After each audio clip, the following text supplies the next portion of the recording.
Good evening. Good evening. Good evening, everybody. Already a bunch of people popping on here from around the world. Awesome to see my Scottish and UK friends already popping on. Nice to see everybody. Tonight's a special night, guys. I've got a amazing person on tonight sharing her experience, strength, and hope. Um, Before we start it, you all know I work in NA program. Um, I'm going to bring in the Serenity Prayer to kind of bring God into our lives a little bit. I don't typically do that, but I'm going against the grain tonight, so I'm going to bring that up here real quick. Thank you, everybody, for coming in. We got all kinds of people in here tonight. That's awesome. Let's bring this up real quick. Screen share real quick before I bring her on. All right. God, grant me the serenity to accept the things I cannot change, the courage to change the things I can, and the wisdom to know the difference. I always like to start off with that, just to bring my higher power into the room, into the stream. I'm going to go ahead and bring on our guest. She is the founder of the Serenity Cafe, which is an NA Zoom meeting, sponsor of many people. She's a service daily, guys. Always giving back what's been so freely given to her. She's a mom. She's a wife. She's a daughter. She's a caretaker. She's an amazing, strong woman in recovery, guys. She's a warrior, and she's an inspiration to me. She's an inspiration to many people. Topping all that off, she's a survivor, and she's a hope shot. And she's a true friend of mine, guys. And I'm proud to introduce to you guys Nikki R. I'm bringing her on screen now. There she is. I am going to turn it over to Nikki, guys, and mute myself. She is going to share her experience, strength, and hope from how it was to how it is today. Nikki, welcome. Thanks, Joe. My name's Nikki, and I'm a grateful recovering addict from North Little Rock, Arkansas. And I am blessed to be here, but super nervous. So y'all bear with me. At least on Zoom, I can turn my camera off when I don't want you to see me blush. So, special thank you to you, Joe, for asking me to speak. You're a big part of my daily recovery, and you have been. I think we're going on a year, maybe even longer. But you're an intricate part of my recovery, and I'm very thankful for you. So I'm going to tell you a little about the mess and how I found the rooms of Narcotics Anonymous, and then I'm going to tell you once I found recovery what's happened in my life. So I was born to a codependent, people-pleasing mother, and my father was a police officer, and he was an alcoholic. Um, my earliest memories of life are the day my dad and my mom actually split. I remember being 4 or 5 years old and standing there crying because I couldn't understand why my dad was leaving us. That's my earliest memory. And it just kind of snowballed from there. My mom remarried maybe a year after my parents divorced, and um, took us from, I was born, sprinkled into the Methodist church, dunked in the Southern Baptist church, and then dunked again in non denominational. So my stepdad came in and it totally changed our whole religious whatever. I don't know if you know much about Southern Baptists, but they don't play and they're hellfire and brimstone. So I grew up in the church. I grew up very active in the church choir, traveled all over the world, singing with the church choir, and did mission trips and whatever. Well, I started going to see my dad every other weekend, and he was still heavily drinking. And so, whatever stepmom I have at that time, and I'll say that because he's on his seventh wife, I think. Seventh, sixth, or seventh, I don't know. A lot of wives. So, whichever stepmom was taking care of me at the time, he would just give them money and say, take her shopping or take her to the zoo or take her to the fair, um, whatever. And so I didn't really have a relationship with my dad. When he drank, he was angry and he was mean. Um, and my mom was the fixer. She wanted to fix everything, everybody and everything. Um, so in high school, I want to say, oh no, it was probably seventh or eighth grade. I was diagnosed manic depressive. They didn't know what bipolar was at that time. So I was just manic depressive. They put me on antidepressants and thought that was going to fix my life. And it didn't, of course. Um, so high school, I never felt like I fit in. My family raised me with no matter what was going on at home, you didn't ever let anyone outside of the home know. So I was taught at an early age to wear a mask and to stuff my emotions so that the people on the outside didn't know. So on the outside at church, we looked like a white picket fence family, you know, nobody knew what was going on at home. And that at early age, those mask and stuffing emotions was what I went to. My very first ever addiction was to food. I used to eat when I was sad, eat when I was happy, eat when I was mad, eat when I was lonely, eat when I was bored. My mom worked two full-time jobs um, growing up to make ends meet for me and my sister, and I'm grateful for that. But that meant that I spent a lot of time at home with my sister that's 10 years older than me. She took care of me a lot. So anyway, from high school, I didn't fit in.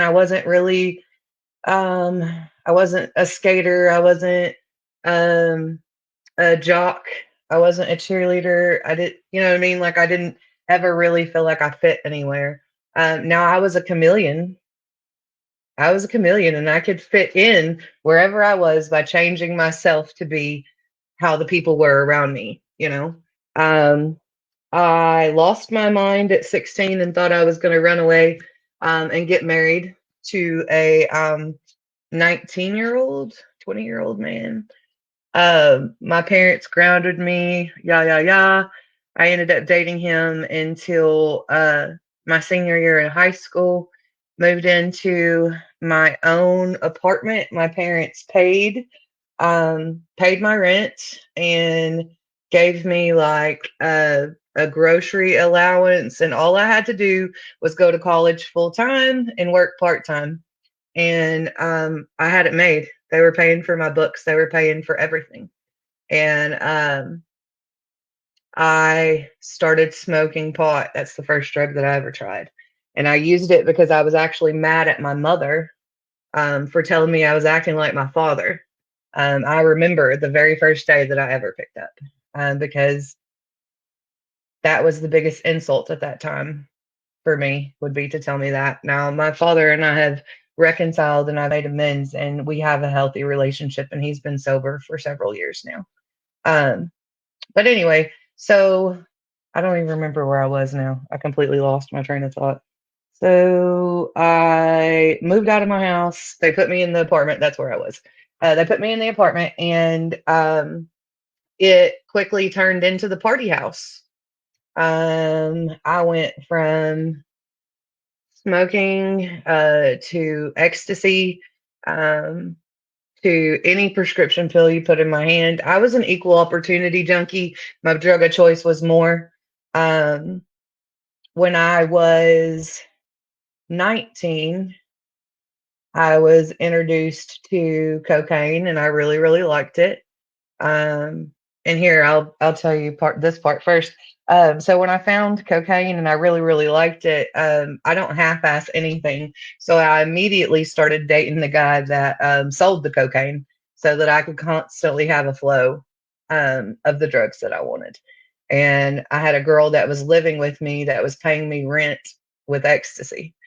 Um, so that's where I was going. And then after dating the Coke man, he actually introduced me to my drug of choice for the majority of my life, and that was meth. Um, Devil's dandruff. That's what that's what I did. And I honestly, y'all, it's really sick to say, but I thought that God, my higher power, had sent me methamphetamines because it helped me do all the things that I couldn't do on my own. It immediately helped me lose weight. It immediately helped me get up and want to clean. And when you battle depression, you know how hard that is some days, right? It made me confident. I've never been confident in my life. Um, and so by the age of 19, I had my foot in the door of manufacturing methamphetamines here. And I guess my higher power had some pretty big plans for me at that point in my life, because I didn't end up in prison. I should have, but I didn't. And actually met my ex-husband when I was 21. He was a bouncer at Electric Cowboy. All my Arkansas people know about the Electric Cowboy. And he was a bouncer there, and I got left there at 5 a.m. It was closing time, and I didn't have a ride. My friends left me there. So I looked around and I saw this dude, and I knew that he worked there, and I thought that was a safe place for me to be, would be, with a bouncer. And it ended up being a one night stand that lasted for 10 years. Um, when I found out I was pregnant with my daughter, it was about 3 months after I started seeing my ex husband, and found out I was pregnant with Piper. Um, I hit my knees in the bathroom at my friend's house where I'd taken the pregnancy test, and I asked the God of my understanding to remove the taste of meth from my mouth while I carried my baby. And I was able to abstain from using while I was pregnant. So, fast forward a little bit. My ex husband was also an addict, but he was more of an alcoholic, and that has always, well, I mean, I drank, but it was never my drug of choice. I can do without it. Like, I can go places where people drink and I don't want it. It just reminds me of the dysfunction of my father. So alcohol, I kind of stay away from. Um, so I tried to fix my ex husband. I tried to save him. We went to church groups. We went to counseling. We went to um, every way you can possibly try and fix a marriage. And, I'm an addict. So control, manipulate, change things. That's what I do, right? And that's what I tried to do for almost 10 years with him. So I abstained for approximately 8 years from using my drug of choice, but I continued to drink and take whatever pills. So I wasn't clean at all. Um, I left my ex husband one night and decided to go to a bar because that's what you do when you leave your husband, right? You go hang out in the bar. And ran into an old school friend of mine. Um, I had known him since I was like 7 or 8 years old. So I definitely, once again, assumed it was safe, thought that it was safe. That's what I get for thinking. And we partied until the bar closed, and he asked if I wanted to go home with him and hang out. Sure. He was like, the party didn't have to stop. And I was like, cool. And that very night was when I was offered meth again, and I picked it up and hit the ground running. Um, Shortly after that, my ex husband got arrested for fighting the police and DWI.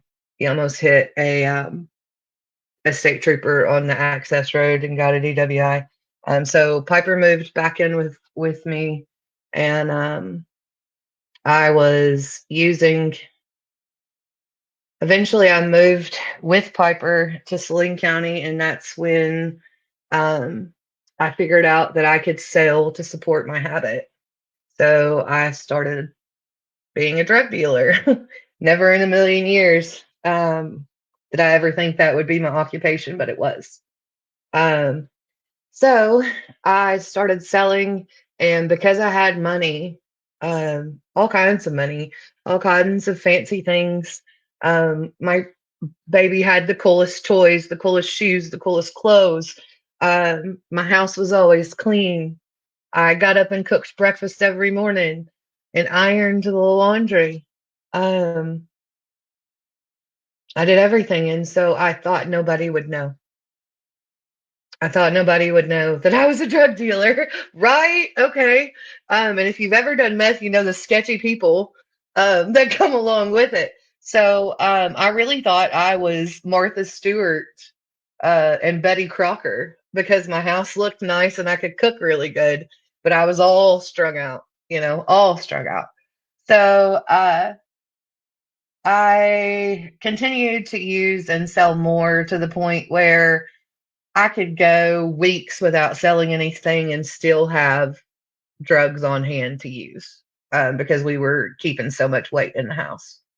Um, at no time did I think that I was endangering my child by having her around those people, by selling drugs with her in the house, by having her in the car while I was under the influence. I never, ever in a million years thought of those things because my addiction had me in its nasty grips, and I didn't give a shit about anything other than that money and that dope. That's what drove me.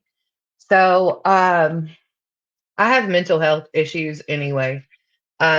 So if you go unmedicated with outside issues, mental health issues, and you do large quantities of methamphetamines, you turn into a psychopath, and that's what I did.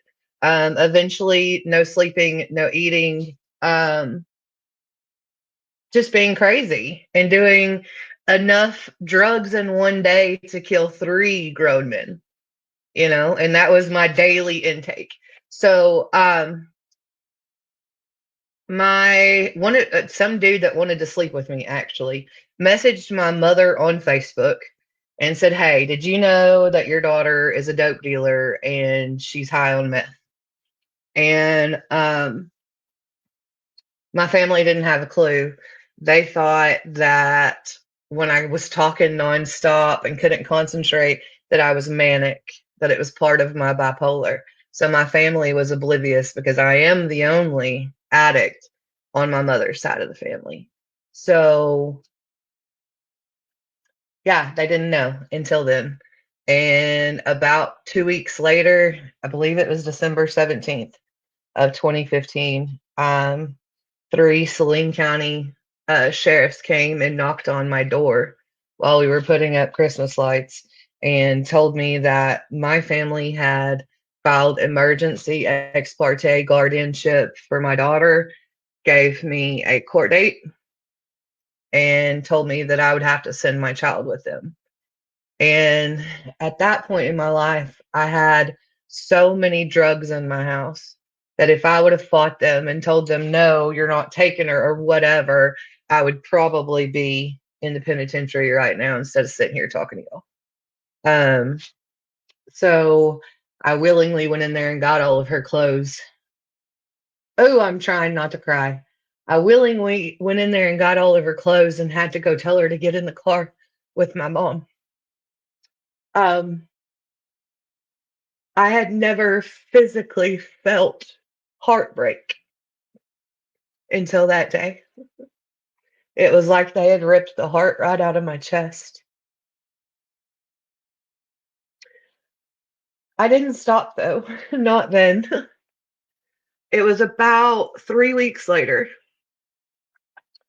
I got super, super high and stole my boyfriend's phone, stole his loaded 45 revolver, shoved it down the front of my shirt, and um, I was super high and I took off out of my front door with a fistful of like $14 worth of quarters in change in my hand.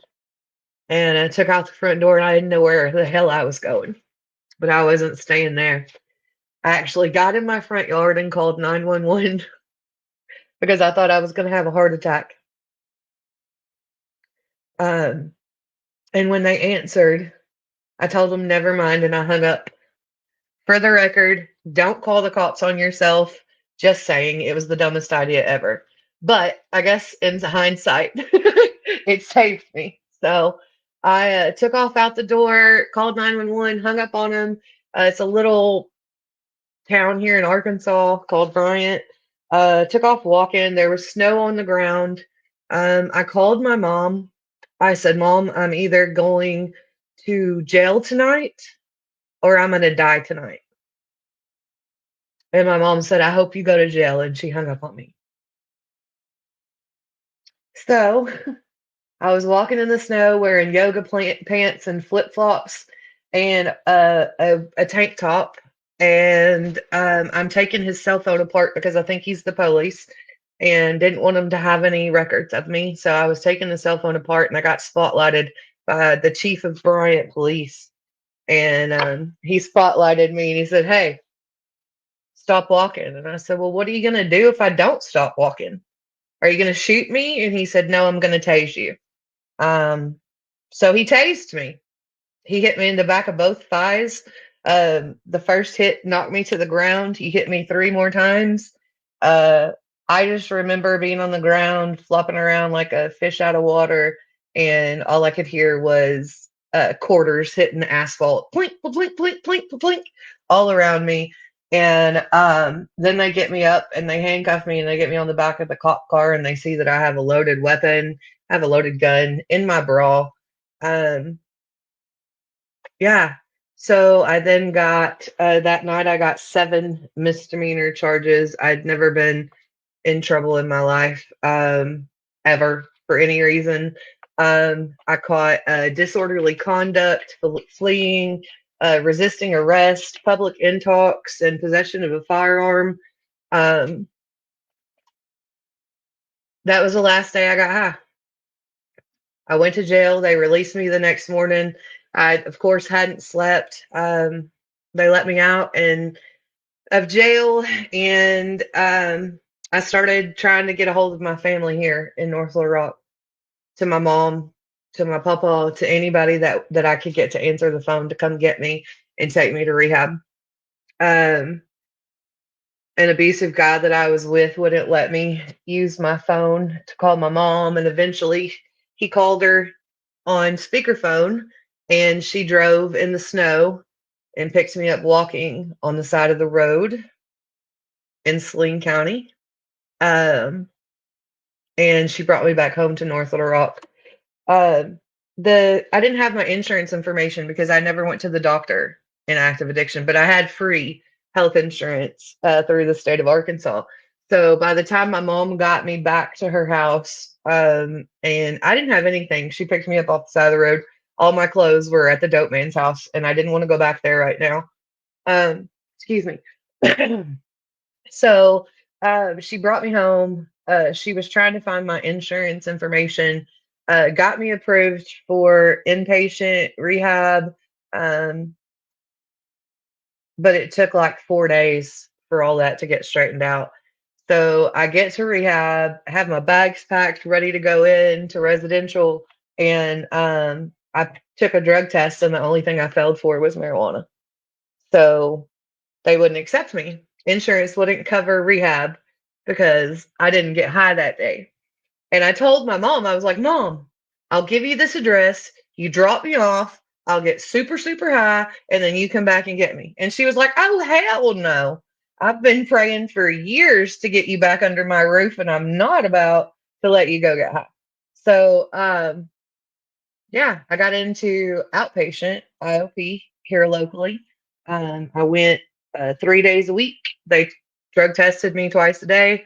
Um, I was blessed with about 6 months clean to be able to get my job back working for the government. I'm not going to say where, working for the government. And it took me about 18 months of clean time, uh, getting a sponsor, working the steps, fighting for my life every single day for 18 months before I was legally given back custody of my daughter. Um, but I put in the footwork. Put in the footwork. So at 18 months, I got her back. I divorced my ex-husband in recovery. If you're going through a divorce or have in recovery, it's not easy when you're not in recovery. It's 10 times harder in recovery. But I survived that as well without having to pick up. I found the rooms of Narcotics Anonymous when I was about 7 days clean. They kept saying, "Keep coming back. It works if you work it." All the cliches. And you know what? I listened. I took suggestions.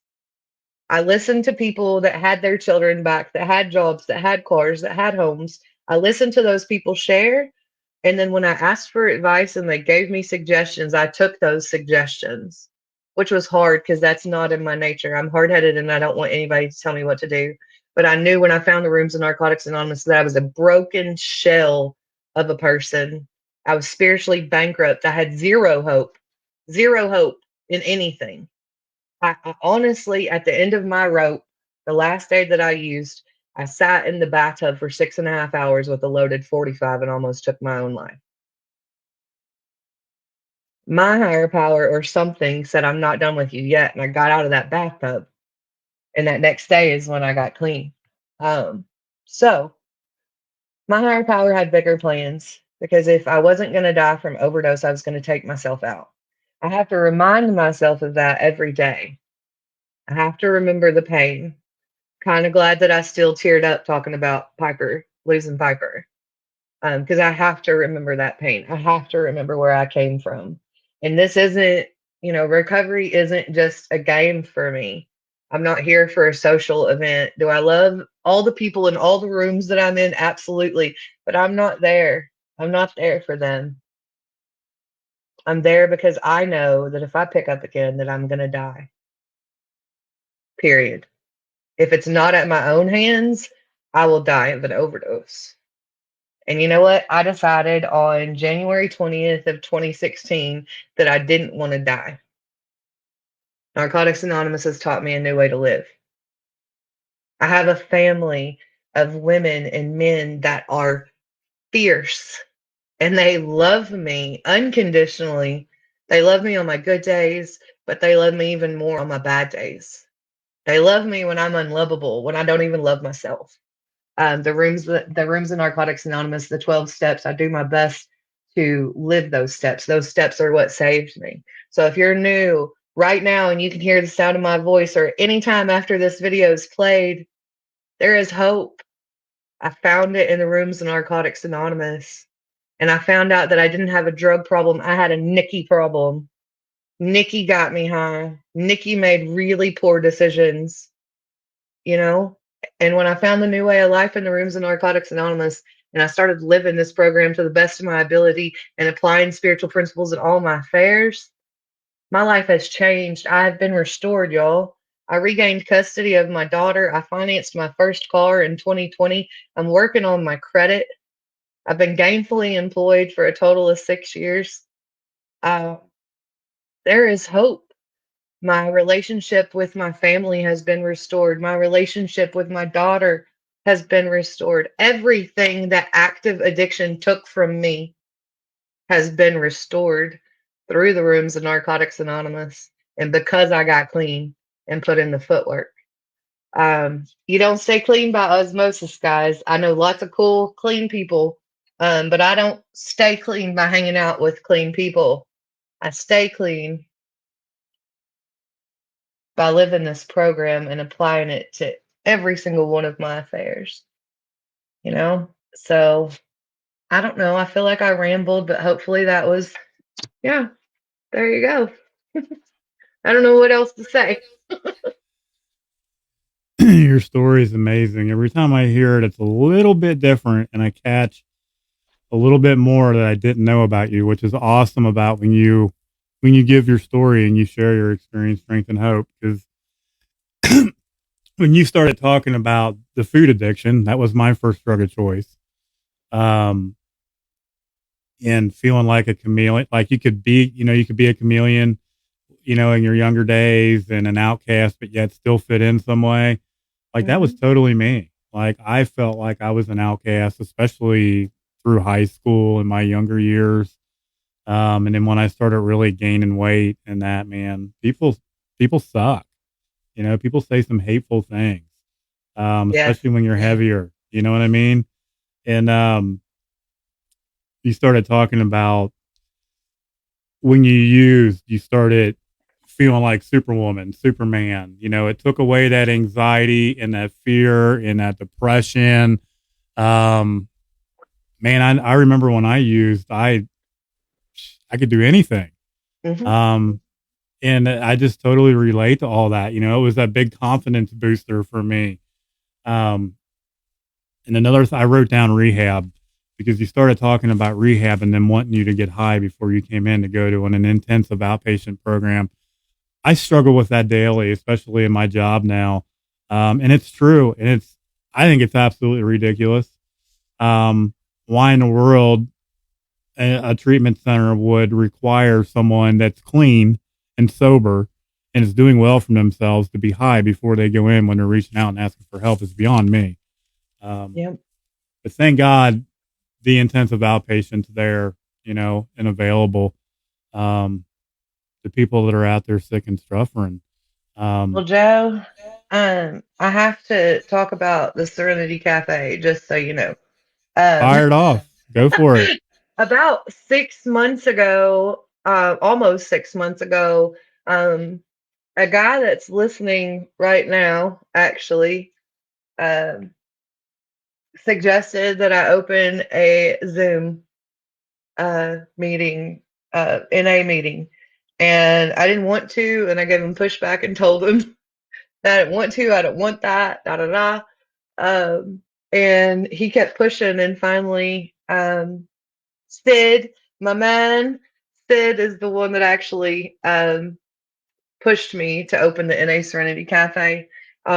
We run 6 hours of structured meetings 7 days a week, which is awesome. To be able to log into a structured NA meeting for those 6 hours. And in the future, we plan to grow. But we have an amazing group of addicts, and we just love on each other, and we do life together. We have chats. We Facebook together. Um, all that good stuff. So, um, I can't comment. I think Barry might be able to comment the link. Um, anyway, um, come see us in the NA Serenity Cafe. I host tomorrow at 12 noon Central Standard, 1 p.m. Eastern Standard. So come see Well, us. you guys are on World Services, so anyone that knows how to get on NA's World Services website, Yep. nastuff.com, you just Yep. type in the NA Serenity Cafe. I don't have the link in front of me It's right okay. now, and both my phones are tied up. That's okay. I know the Hey, pass it's okay. I know the password's Unity, but the numbers Oh, I I don't can have I can directly in say it front of out me. loud. Well, there, I, fire it off. Go okay, let for me it. get it. Mhm. Addie's gonna add it into the link so everybody Oh, can see good. it. Awesome. And Thanks, that Addie. way, yeah, she's in here too. I don't know if you've been able to read all the comments that are flooding in. You've got hearts flying everywhere. It's nice to see so many people from around the world. This isn't coming from the States. That's joy there. I know the stream service, if you don't allow them, it comes up as a Facebook user. But she says that she suffers from social anxiety. So online meetings, chats, and things, I stumbled. I get it. Like I'm totally the same way. I used to be that person that didn't want to go to a meeting, and when I did, I sat in what I call relapse row in the back all the time because I was afraid or I was in the meeting for the wrong reason. I still suffer from social anxiety. I hate large crowds. I hate going shopping and being around a bunch of people. I get nervous when I'm in a department store and I'm in an aisle with too many people. Like I freak out. I literally have a list in my head. I run into that store, I get what I want, and I run the hell out and get my car and I'm gone. I don't mess around. I do not like going shopping. I don't like going to malls. I don't I either. go, but I feel forced. You know what I mean? Um, it's crazy. But what's that? I Well, don't have it. you better be glad that I love you, because today kicks my arse and I'm here. I should have gave the disclaimer for anybody that like is in my family. They probably shouldn't have listened, and that I was going to cuss. And I forgot to do that disclaimer. Oops. Well, it's life on life's terms, right? Life showed up today, so how'd you handle it? Mm, I bitched about it, but I didn't get high. Right? No matter what, we just don't get high over it, right? Right? It was definitely a crazy day, and I know. Yeah, I really, when the storm hit and we lost power and I lost internet, I was like, and it was hailing. It wasn't raining just a little bit. Like it was like sideways rain. And I'm like, Right. I'm gonna have to get in my car and drive somewhere so that I can do this. It's gonna be horrible. But thank I God it know. worked. Everything came back on. I When you started messaging me that earlier, I brought it up on the internet or on the radar, and like it showed Little Rock on the radar, and all around it, it was just hail, thunder, lightning, and storm. And I'm like, aha! It's like the only Yeah. place in the United States right now that's getting pounded with storms. Right here in Arkansas. There we go. There's the Serenity K link right There there. we There's the go. number, and the password's all lowercase Unity. Check it out, guys. It's an amazing meeting. If you don't work in NA program, that's okay. Everyone's welcome. It's just like my live stream is an open fellowship. Nikki and I both just happen to work in NA program. So you may hear us talk about it a little bit more, but addiction is addiction is addiction. I always take something out of anyone's share, no matter what fellowship they're from, and I frequent them all myself. I frequent the daily readings all myself because I relate. It's that relatable power of the we, and I just I can't express that enough. It's not an I program; it's a we program because I myself am a control freak, and when I run on self will, I break out in handcuffs 10 times out of 10. When you started telling your story about getting tased, I was laughing at myself because the day I got arrested and the day that I ended up going to prison, well, the day I got arrested, I hadn't quite gone to prison, but I was on my way. I had dogs barking in my front yard, tasers in my backyard, and tasers in my front yard. And at least I was intelligent enough, despite me being higher than a kite, to surrender willingly. Otherwise, I would have been tased and probably bit myself. I didn't Um, even listen. I didn't even fight them. I just talked shit when I said, "What are you gonna do? Shoot me?" So here's the lesson: don't get high and talk shit to the cops. right. They will Great tase you. advice. Great advice. Um, and mine was on the night before my birthday. My birthday is Oh, October 18th. I got arrested on the 17th, just prior to my birthday. So I got to celebrate my birthday and many more after that incarcerated. So um, I went through a divorce myself while I was incarcerated and came out homeless and state issued clothes and a $50 JPay card. And what did this addict do when he left? He got high. Um, right. right? Yeah, we do what we do. I appreciate Well, everyone showing up tonight. There is another amazing live stream going on here in about another hour and 20 minutes. If you guys are still up, I know for some of you in the UK and across the pond in Scotland, I think I've seen some Australians in there. There's quite a few people across the world in here right now. At roughly 9 o'clock Eastern, which is an hour and 20 minutes from now. Um, I love you, my good friend Ainsley. Ainsley, whoop whoop. Speaking of people across the pond, Yep. um, my buddy Phil Tyler from Against the Odds, is having another friend of mine, Justin M. from the Hope Shot. So you've got two more powerhouses in the recovery community online and on Facebook. They're collaborating tonight, and Justin is going to share his experience, strength, and hope live on Against the Odds here coming up at 9 p.m., 8 p.m. Central. It's going to be amazing, guys. If you guys are still up and want to hear another great story, please tune in and listen to them guys. They're awesome. Together, we're stronger. The more we share these streams, the more we help other people. You just never know who's out there. Nicole M said, well, what about me, Nikki? Oh yeah. Okay. So let me just say to all of There's my NA Serenity Cafe and others that are on watching, I love you because there's lots. Yeah, Barry, Nicole, Patty. I don't know who else is Mhm. watching. I already said Ainsley. To all my fans, look, just kidding. Whoop whoop. There's I so love you many. guys. There's so many people on. It's awesome. I really appreciate it. I know you had a hectic day. I know you're tired. I know you're ready to demake up Eat. yourself and eat. Yeah, you haven't even gotten to eat your dinner yet. That's crazy.